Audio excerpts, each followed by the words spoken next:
कृषि के अंदर रासायनिक उर्वरकों की वजह से कई बीमारियां बढ़ी है, इसलिए किसानों का जो झुकाव है वो आजकल ऑर्गेनिक खेती के ऊपर है। तो ऑर्गेनिक खेती के अंदर कौन से उत्पाद यूज किए जाए, किस तरह के खाद यूज किए जाएंगे, ये बताएंगे हमारे साथ सुल्तान जी रणवा।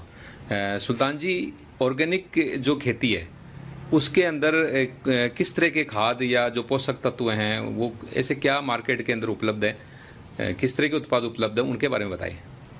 ऑर्गेनिक खेती में जो भी प्रोडक्ट जैसे अभी मार्केट में उपलब्ध हैं, जितने भी प्रोडक्ट आपको केमिकल में मिलते हैं, जैसे नाइट्रोजन है, फास्फोरस है, पोटास है, वो सारे के सारे प्रोडक्ट ऑर्गेनिक रेंज में भी उपलब्ध होते हैं।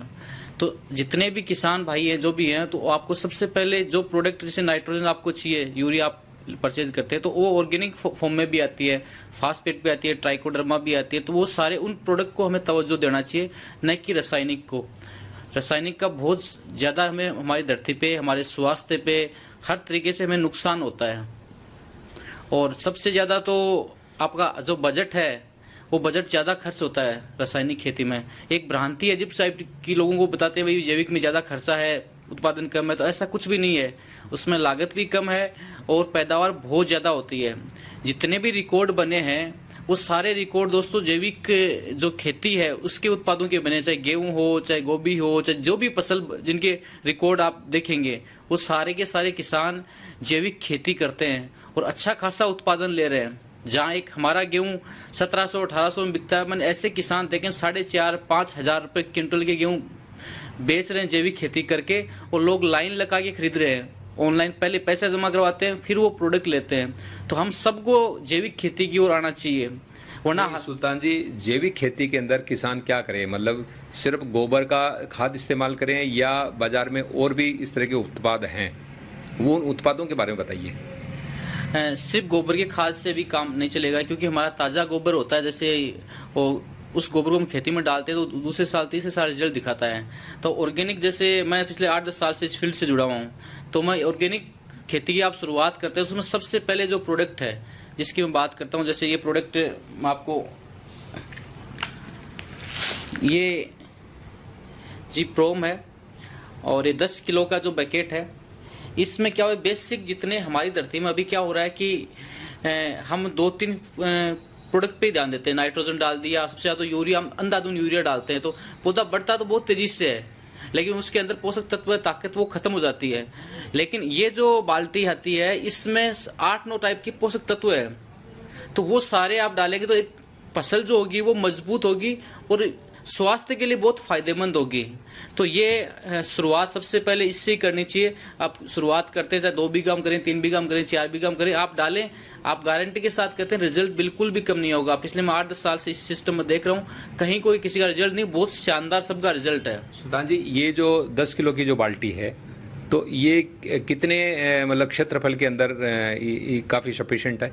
ये 1 एकड़ के हिसाब से आती है। इसमें हम जो गोबर की खाद है वो भी मिला सकते हैं, और गोबर की खाद को मिला के इसमें डालेंगे तो आप 2.5 बीघा, 3 बीघा, 4 बीघा तो आराम से इजीली डाल सकते हैं। बहुत बढ़िया। 1 एकड़ का है तो मतलब ये 4.5 बीघा के लिए तो हो ही गई जी, है ना। 4.5 बीघा के अंदर ये इसको छिड़काव किया जा सकता है जी। दूसरा ये बताइए, इसकी कीमत क्या है?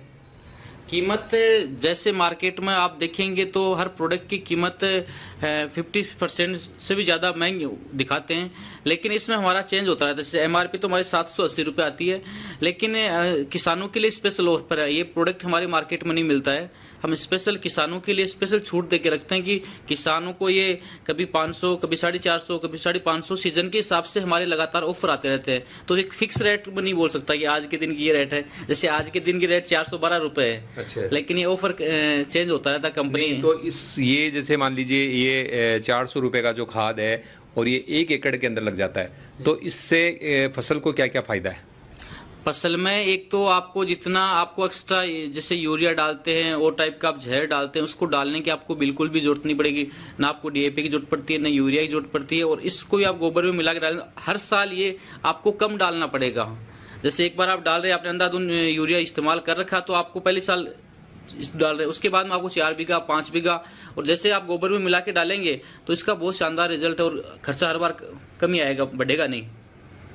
तो अच्छा, इसके अलावा जैसे ये आपने एक और ये रखा हुआ है, प्रोडक्ट रखा हुआ है, ये तो बेसिक में आ गया। ये है माइकोराइजा।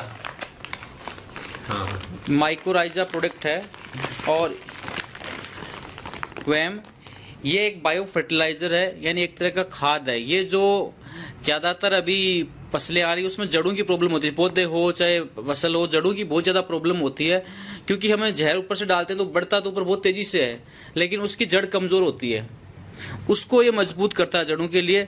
अगर पौधा मान लो 5 इंच से पानी उठा रहा है मान लो, तो उससे 7.5, 8 या 1.5 गुना 2 गुना से वो पोषक तत्व खींचता है, वो पानी खींचता है, और एक जड़ संबंधी कोई भी रोग होती है उसका ये इलाज करता है, उसको एक प्रोटेक्ट करता है, एक पूरा जाल बना लेता है। इसमें ये जैसे 4 किलो का आपका पैकेट है, तो ये 4 किलो कितने बड़े खेत के अंदर मतलब ये प्रयोग होगा? ये भी 1 एकड़ के हिसाब से ही है, यानी जैसे बाल्टी है वैसे ही 1 एकड़ के हिसाब से इसको गोबर की खाद में मिला के, और इसमें गोबर की खाद को मिला दिया, इसको मिला दिया, और एक हमारा प्रोडक्ट आता है एडवांस, जो जिसमें ट्राइकोडर्मा आती है, वो भी जड़ के लिए होता है। तो इसको मिला के हम रात भर ऐसे मिला के थोड़ा पानी डाल के छोड़ देते हैं, उसके बाद में आप अगले दिन सुबह इसको डालते हैं, बहुत शानदार रिजल्ट है। यानी कि हर जहाँ जहाँ ये डला उसका शानदार रिजल्ट मिले, वहाँ कोई बीमारी की कोई शिकायत नहीं आई।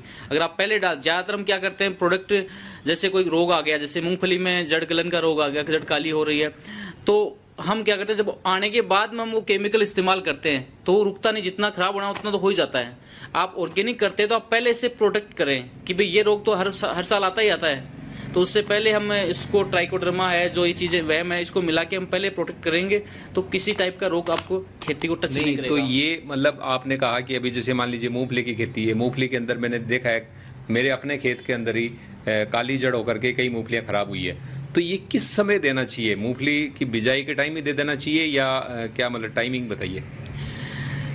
जैसे मूंगफली में बुआई करते हैं तो सबसे पहले हमें बीज उपचार करना चाहिए। जो ट्राइकोडर्मा जो लिक्विड आता है वो उससे भिगो के फिर बीज उपचार करके हम डालेंगे, तो एक तो मूंगफली के बीज का वो प्रोटेक्ट करेगा, तो वहाँ रोग आने का खतरा कम है। और फिर जैसे हमें स्टार्टिंग होती है, जैसे आप पहला हम पानी देते हैं शुरुआत होती है, स्टार्टिंग में ही इसको यूज करेंगे तो उसके बेहतरीन रिजल्ट है, और फिर और किसी खाद की जरूरत नहीं पड़ेगी, किसी यूरिया है, डीपी है, या और कोई केमिकल की आपको जरूरत नहीं पड़ेगी।